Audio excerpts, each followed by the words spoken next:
You don't need a big marketing budget to book high-paying jobs. I've helped general contractors grow with simple, affordable marketing systems, and today I'm sharing the exact ones that are working right now. Let's get your business seen without burning your cash.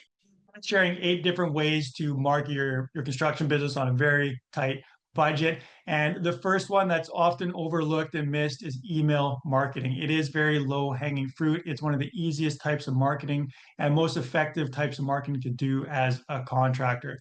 So what you want to do is get some sort of software. We've got our Rapid Lead CRM software that we provide to clients. And if you're interested in that, we'll put links in the description below to go check it out.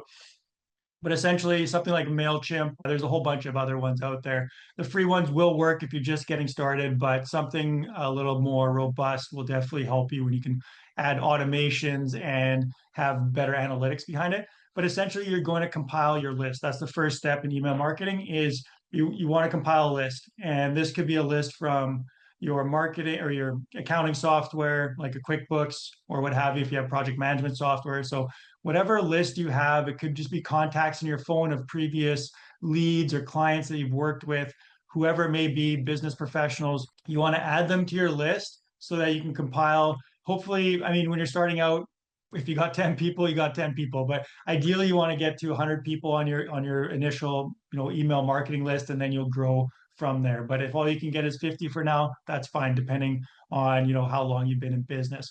But essentially, you're going to export your list from wherever and put them into your manage your email marketing system.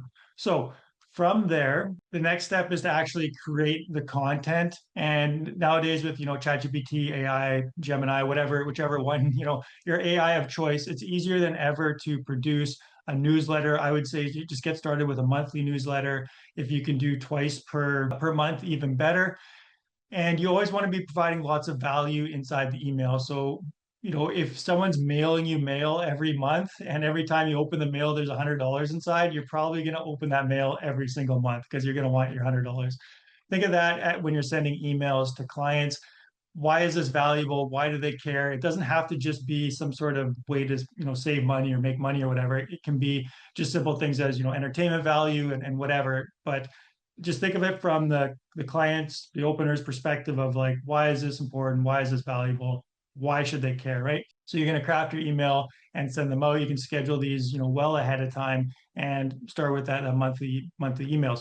Now, an important part of doing email marketing is keeping the health of your list high. So you want to make sure that you're not just sending emails and they're getting bounced or people aren't opening them or what have you. So after you've started sending emails, you want to go in. This is just sample data here, but you should be able to see how many were delivered, how many people opened them, all these types of things. And if you've got a system like this, it's all kind of automated where if people don't open emails, they'll be removed from the email list. If it bounces or they unsubscribe, they get removed.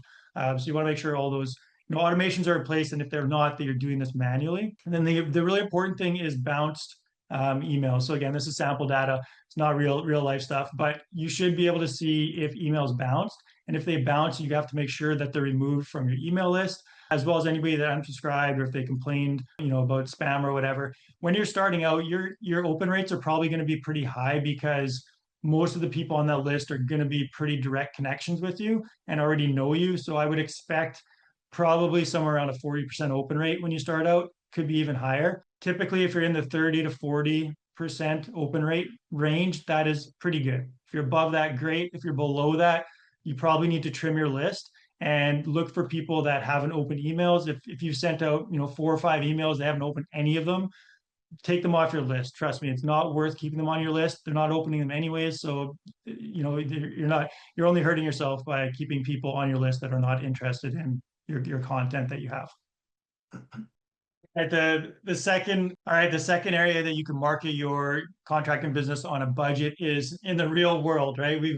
There's all this online stuff. You probably know about some of it, and I'm going to be going behind the scenes and showing you some really cool, like behind the scenes of different things that you can utilize and how I would approach getting stuff set up online. So we'll be going through that in a moment, but a lot of people skip the real world stuff and don't realize how important it is. So things like your signage, you should have signs, those chloroplast plastic signs, just get started with that. Eventually, you're going to want to upgrade to some nicer looking signs, especially if you're doing larger, projects and things like that, and you want to have that quality feel to it.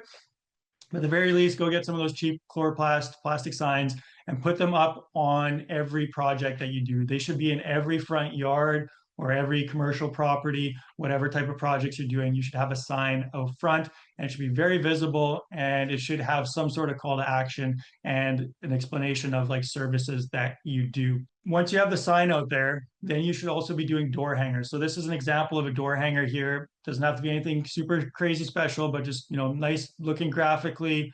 Put a picture of a project that you've done, your services, how to contact you, put a QR code on it so people can quickly get it on their phone, and away you go, right?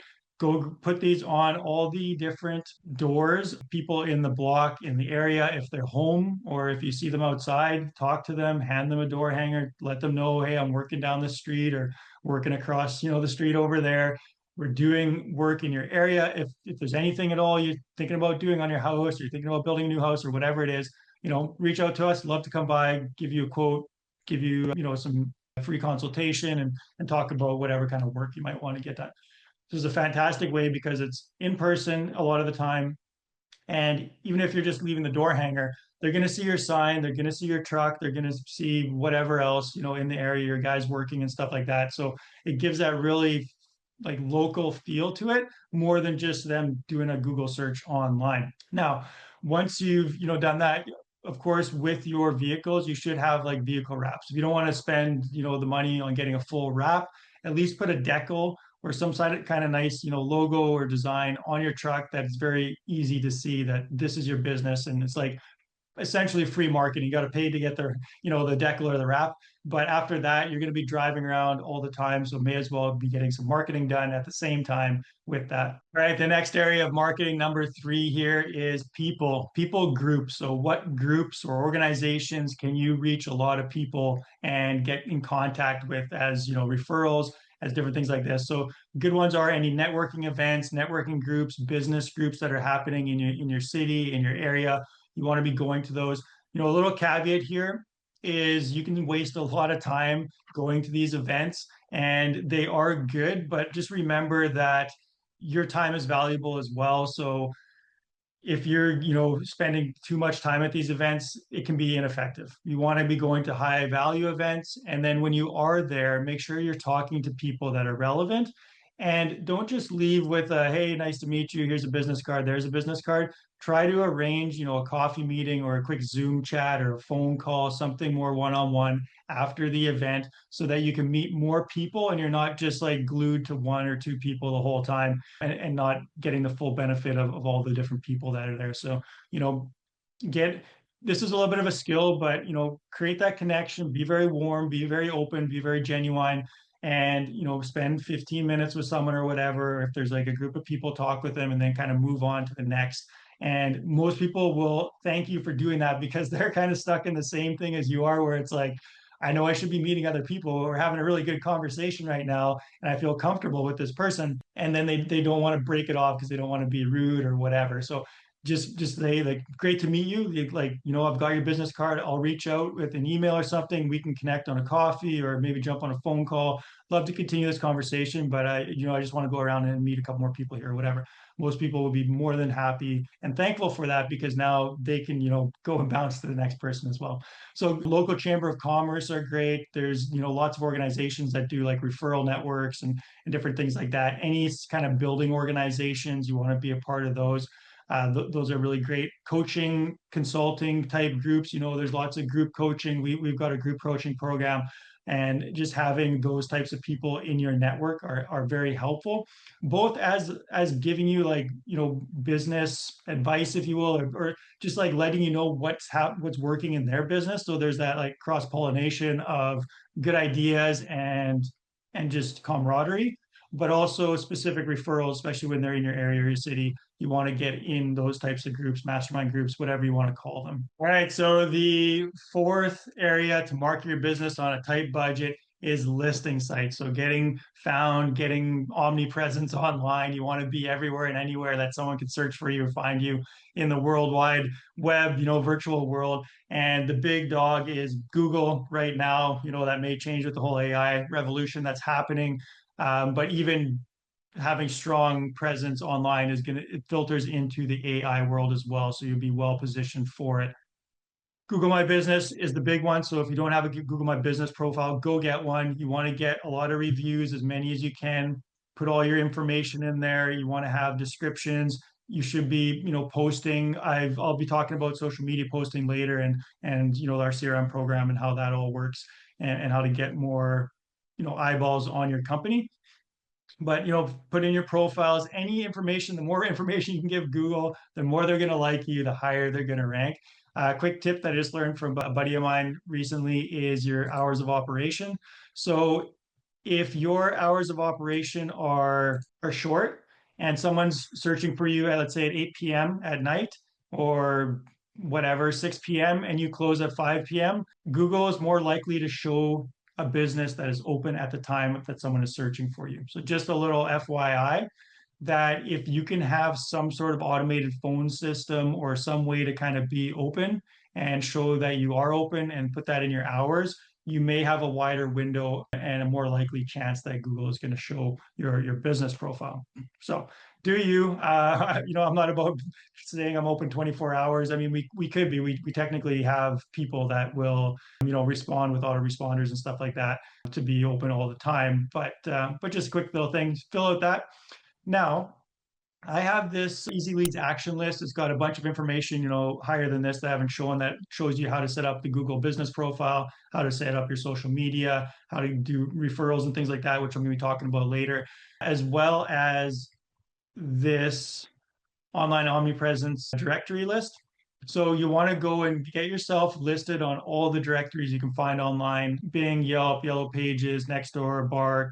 There's a whole bunch of them here. So whichever ones that you're eligible for or work for you, depending on your area and where you're located, go and get on all the different lists online that you can.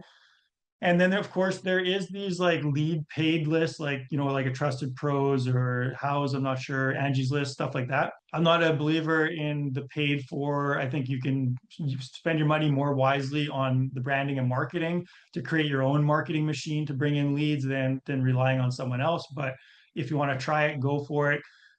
But you should have a listing on those sites, because even just having a listing is another place that has a link to your website. So it creates more links, more presence online. And the more authority you have online, the more likely Google, and in the future now, I mean, Google has AI that's built into the search. When you search on Google, you are probably starting to see that it's giving you AI summaries of stuff more than just before, where it'd be like, here's the Google listings, here's all the websites that you can click on. Now it's like, it'll tell you, these are the top contractors in the area. This is how you should choose your contractor. So there's a whole bunch of information that's going in there before they even get to like websites or Google listings sometimes, because Google does Google and they want to get paid for their ads and whatever else, right? And want people using their AI more and more. So go get listed. If you want this document specifically, check out the links in the description below. You can get a free copy of this. It'll have all these different listing links that you can click on and quickly jump through, as well as a bunch of other information on how to, like, actionable items to get you bigger presence online. All right, number 5 is social media. And there's 4 big ones that I suggest contractors be on for sure. There's other ones if you want to get on other ones. And you don't have to get super fancy off the bat. You can tell from my profile, it's nothing crazy, but it should have your logo, it should have your information, and you should have some regular posting going on.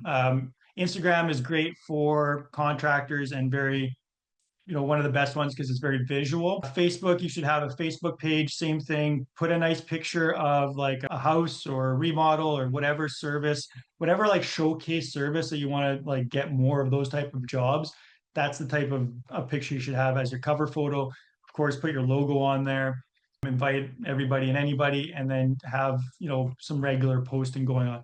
I'm not a big believer in you've got to be posting, every day or, every week is easily enough. And you should be creating a system behind this. Like I'm going through a lot of marketing stuff and we're going to get into even more stuff. And if you're like, I don't know when I'm going to have the time to do all this or how all this, like, I don't have time to do all this, right? That is a good thing. You shouldn't be doing all this yourself. As a business owner, as a CEO of a company, you should be hiring people. You should be creating the systems and the processes and have the knowledge around it so that you can hand this off. It's very easy to create a quick process for people to, have like a Google folder or somewhere where you put in pictures from the sites or what have you, and then hire a virtual assistant or an office admin or your neighbor's kid next door, for 10 hours a week or 5 hours a week just to take those pictures, use some chat GBT, send off some social posts and stuff like that. Of course, you want to have it somewhat polished and have like a good process around it so there's consistent, there's messaging and it's reaching ideal client and all that kind of stuff. But you should not be handling a lot of this marketing stuff that I'm talking about. It's kind of like either set it and forget it. You have to update every now and then, or create a system or process around it because you as a business owner should not be doing all of this marketing. You may have to record, some videos or do some personal kind of stuff when you're the face of the business.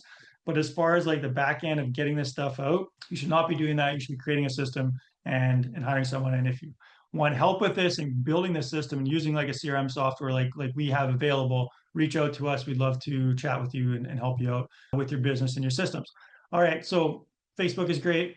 The other one, LinkedIn, same thing, cover photo, nice cover photo, have a good picture of yourself. You don't have to be in a suit and tie, just something like a nice, clean, professional looking picture of yourself, have your face on it. I know some people like to put the logo in there, but it's a much warmer feeling. And then people can recognize you and your marketing, your sales are gonna be better. People can see your face, they know you as a person, they trust you, like the trust goes higher, and it's just better to have a personal picture than just the logo in your profile pic.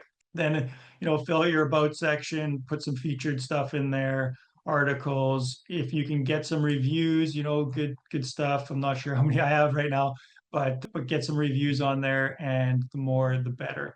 So those are the kind of the big three social media platforms that most people think of. The other one is YouTube. Video content is the most consumed and highest value content that there is out there right now. People like video resonates better, it builds trust faster. The picture says 1,000 words, a video says a million, right? So start getting in the habit of using video. If you personally don't want to be on camera, just flip your camera the other way and just do a walkthrough of the site of like, here's our new house that we just built. I'm going to do a little walkthrough and just walk through the house, explaining like, these are the cabinets that they want. We had, trouble with this countertop because of this. It was a little bit tricky, but our guy solved it, whatever, right? So just talk through the project. You don't have to show your face or whatever. Or if you can't even get there, just do a silent, pan and throw some music on it. But start utilizing video and start putting videos in your on YouTube, because YouTube again is Google owned and goes into Google search, and it gives you more presence online and another avenue for people to find you. So things about YouTube that you want to be thinking of is here you can have links. Put a link to your website. If you've got other links, put them in there too. Put a description in there. Same thing here, cover photo, picture of yourself, name of your company. And then for your videos, because you're going to be very localized, make sure you're putting that your city or even your neighborhood into the description of the video, in the description as well as the title, because you don't want to be competing, how to remodel a home or the best way to design a new home build or something like that, or what to be thinking about, and competing against everybody in the world, right? You want to be very specific to your city so that people in your city are finding it. That's the one caveat with YouTube, is it is international, so you can potentially get people watching from all over the place, which isn't really your ideal clients, obviously, because they're not going to do business with you. So make sure it's very localized and you've got your city, your neighborhood, whatever, very much on there everywhere. I'm going to be showing you in a little bit too how you can use YouTube videos to help produce a lot of other content. This is how I run content for my business. I create YouTube videos and then we transcribe them and then we use that content and reformat it for different purposes for other avenues, which I'm going to be getting to in just a minute. So one last thing on social media is the actual posting. Like I mentioned, you want to build a system and have some sort of admin person taking care of this, or marketing if you got a marketing company or manager or whatever. But with a good CRM system, you can create a post and get it out to all your different social channels. So the Rapid Lead software that we have, it can push it out to Facebook, Instagram, your Google business profile, your LinkedIn, if you got TikTok, YouTube, whatever, right? So you can create one post and get it out to all of it. So it's easier than ever to get a lot of exposure out there, and it doesn't take a lot of time. Now, the next one, number, I believe we're on 6 here, is blogs. And blogs are easier than ever to write now with AI. So I'm going to be going through with that. As I mentioned, I reuse the YouTube content that I have. I don't like writing, so AI is the best thing ever for me as far as for writing goes. I prefer, this style to be presenting and talking and giving advice in a more natural video format. But what I can do is, and what we do constantly is in YouTube, you can go to subtitles, and in subtitles, you can do download subtitles. You can download the subtitles. So that gives you a transcription of the video that you've uploaded to YouTube, all the, written format words of the video. And then you can plug that into a chat GPT. Again, you want to tell it your writing style and give it like direction as far as how you want it to write the blog, but it'll take that content and then create a blog article with it. So you want to, as far as the video goes, you could do a video on how to plan your new home build, or 10 questions that people should ask before they contact a builder, or that when they contact a builder, or whatever, right? And then you can create a video talking about it and then transcribe it and then put it into a blog article. Blog articles can go on your website. Again, this is great for SEO, Google. They love this kind of stuff, and it helps promote your business as an authority in the space. Things to think about is you don't want just like a whole booklet of text. People, get turned off by just having too much text. So have, like a paragraph, have some pictures in there, throw some pictures of your houses or your team, or whoever is even benefit. Even better, structure it, use some bullet points and stuff like that, and then put the YouTube video right in your blog. So now you have this cross pollination again. I like the word pollination. My dad was a beekeeper, so we got it. We did a lot of honey in the day. And anyways, put your YouTube video link in the actual blog article, because now people can then click through to your YouTube channel, and it has this cycle. It's like a web, and the more places someone can kind of get stuck and kind of go from here to there and stay in your sort of ecosystem of marketing, the better. And the more information you can provide them, the more you're going to be trusted, the more likely they're going to reach out to you. Again, some pictures, and then also throw in a couple links. So if you have like 10 different blog articles and one can reference another. So let's say you did a blog article on like planning your new home build, and then you've got another one that is, pre-construction process. And in one, you mentioned planning. You could have a link to the other blog article. So now, again, people can kind of click over from one to the other, and Google likes it because they can see that, information, people are going, just spending more time on your site essentially. Then at the end, you always want a call to action. So this is, you reach out for a free consultation or get our free, builder's planning guide, or whatever, right? There should be some sort of call to action at the end for them to click on, get the free thing, or reach out to us for a consultation, or to start planning your home. If you want to get extra, curricular on this, you can go share articles, so you can have links if people want to share it. It's rare, but it makes it easy for people to share your document, and then a little write up on maybe you as the owner, or the, about the company or whatever. And blogs are a great way to, then you can put this blog on your LinkedIn. You can put this, like any of your social stuff. You can link to this in your newsletter, your email newsletter. So as you can see, that one content piece of creating like a nice video, you can then use that as a blog, which then can be used as a social media post. You can chop it up. There's like almost endless ways to reuse and repurpose content across multiple different channels. All right, number 7 is news and podcasts. So if you can get on the local news, then you are going to get a ton marketing for free, essentially. Look at local news channels. They don't have to be big, but small news channels or podcasts are fantastic. And the best way to do this is to craft some sort of a story. People want a story of like how you helped a specific client, or maybe how you've been in business for X number of years, or maybe talking about the current state of the building industry and where things are going, maybe the future of construction, challenges that are happening right now. So more than just like, we'll talk about my business, have some sort of like comprehensive story. It doesn't have to be super built out, but at least have like some talking ideas and points that you can provide to someone so they can say, yeah, this actually sounds good. I think my audience would like this.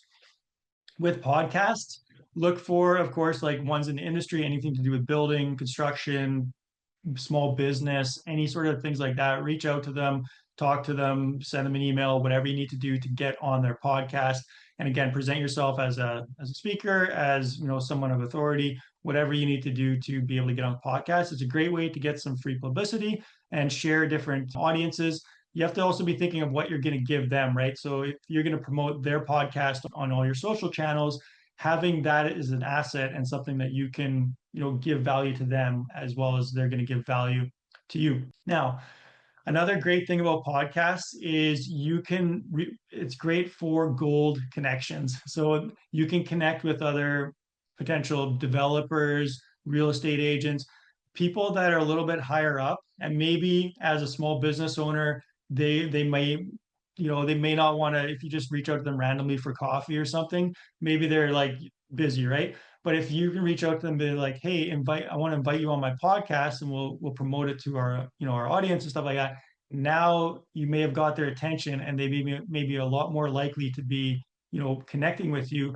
Then you get to get on the podcast, you get to meet them, you get to create something together, and it forms like a really good business relationship with very minimal almost work that you need to do. It also helps you with not having to create a bunch of content, because you're really just having a conversation with someone. So it's really easy to record. Just use Zoom and record it on Zoom if you have to.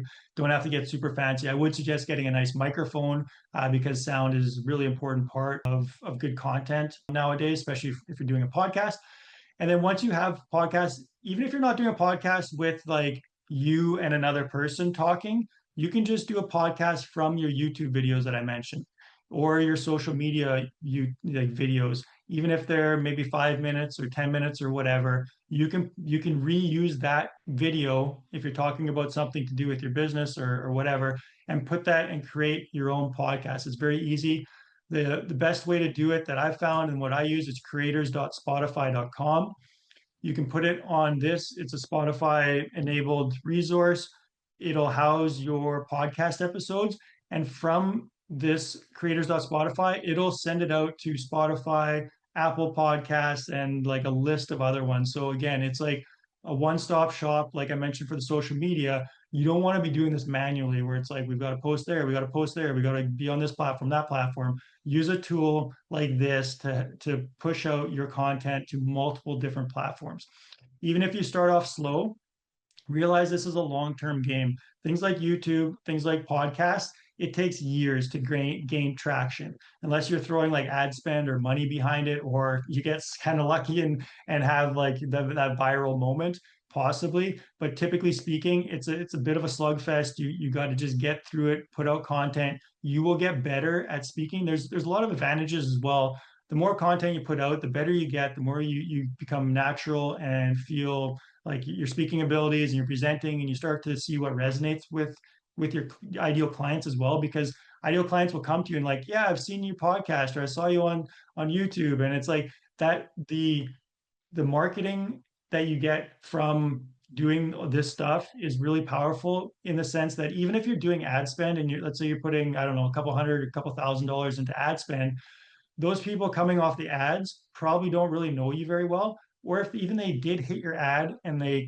clicked, they went to your website and they watched a video or two, they saw you had a podcast, it's like your trust level just goes up, and they're much warmer when they come talk to you. So having a good content game and being able to really excel at this stuff is going to put you above a lot of other contractors really quickly, and just make your life so much easier when it comes to the sales side of things, beyond the marketing, once you actually get the lead. So yeah, with podcasts, use this, get it out there. You just put it in here and away you go. All right, we're going to be moving on to number 8 in just 1 second. I just want to remind you, grab the document I mentioned in the description below. There is the easy leads checklist.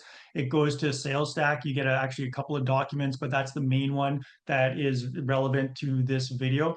And in there, it'll show you how to improve your referrals, improve your online presence, have all those listing sites I mentioned. It's a great resource. So if you haven't yet, click in the description below and go and download that resource. It will give you a big boost in your marketing, and it's all free ways to improve your lead gen across your business. So number 8 here is the referral program. So having a good referral program is essential. As I would probably guess, if you're looking for effective low like small budget marketing, referrals are your number one game, and word of mouth, getting referrals is so critically important. The best lead you can possibly get is a referral because they have high trust, it's high value, your margins are going to be better, you're going to have less competition because they already know you and they've been referred from somebody else they already trust. So referrals are super important. For a referral program, it doesn't have to be complicated. The main kind of easiest way to do this is anybody who refers somebody to you,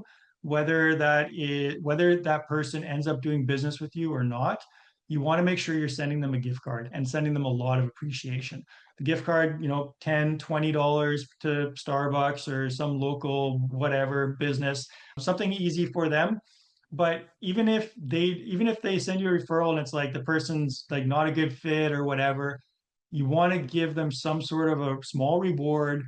You're not like paying them a bunch of money, but give them a small gift card, because that way they're like, oh wow, that was really nice. I enjoyed that. And then the next time they have someone, it's like, oh, I'm going to refer again. Maybe he'll send me another gift card, right? And then just keep sending them gift cards, as many referrals as they send you. And if they send you a lot of referrals consistently, maybe you want to take them out for dinner, or do something extra special for them. But make sure that you are providing some sort of an incentive to people that refer you, whether it happens or not that you do business. If you end up doing business with that person, and based off the size of the project, but if someone refers you to someone that does hundreds of thousands of dollars of business with you, or $1 million home or whatever, you want to do something pretty nice for them. So maybe a few $100 gift card to a really high-end restaurant, or something significant, but you want to always provide some sort of value to them. If it's a business connection where it's like a referral partner and they have their own business, then you probably want to do like a percentage of the revenue. Could be 0.5% or 1%, 2%, again, depending on the size of the project, but you could be sending them 1,000 or a couple $1,000. If they referred $1 million of business to you, that's probably worth sending them a check for $5,000. Like, make it worth their while to like send you business, right? Because if you have to, your cost per lead, cost per sale is probably a few $1,000s if you're doing large projects. So if someone can refer you for free, give them that money, and keep the wheels greased, if you know what I mean. All right. The other thing with the referral program is you need to ask. Ask, ask, ask. Most people wait to the end of the project and wait till the client is 100% satisfied, and then they ask, hey, by the way, do if you know anybody, send them over my way, love to speak with them, right? And that's about all that happens. You need to ask more often, and you need to be more intentional with it. So I like to have a what to expect document early in the cycle. So before the person even starts the project, I've already talked about referrals.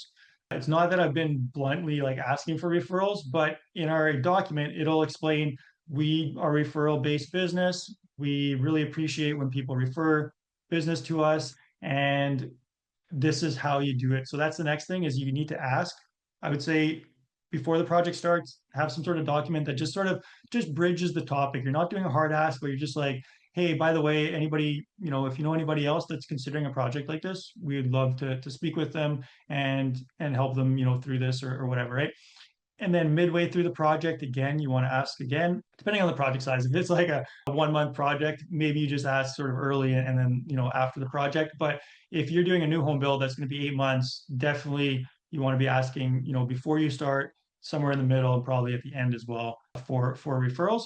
And then every, year or 6 months after the clear project, give them a call, see how they're doing, still happy with project, how's the kids, whatever. By the way, again, if you know anybody, we'd love to help, neighbors, friends, family, or whatever. We're doing a bunch of projects. We're pretty busy, but for friends and family, we definitely, move mountains to get them in our pipeline early or whatever, right? So project it as you're doing them a favor for, them referring people to you.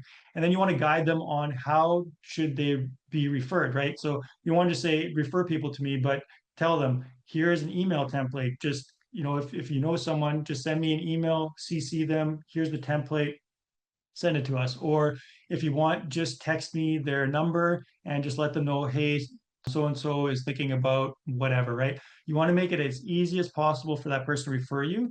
And you don't want them to think that they need to be part of the conversation. If they want to, wonderful, that is great. But a lot of the time, you don't want like to have to go to someone. Like, let's say my neighbor refers someone to me.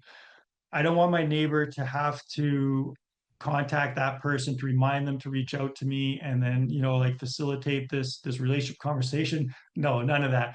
They should send the referral to me, and then it's my responsibility to connect with that referral and try to connect with them. If I can't connect with them, maybe I mentioned always give the referee person feedback as far as, I wasn't able to get a hold of them, or hey, just letting you know, I talked with, Sally Smith the other day.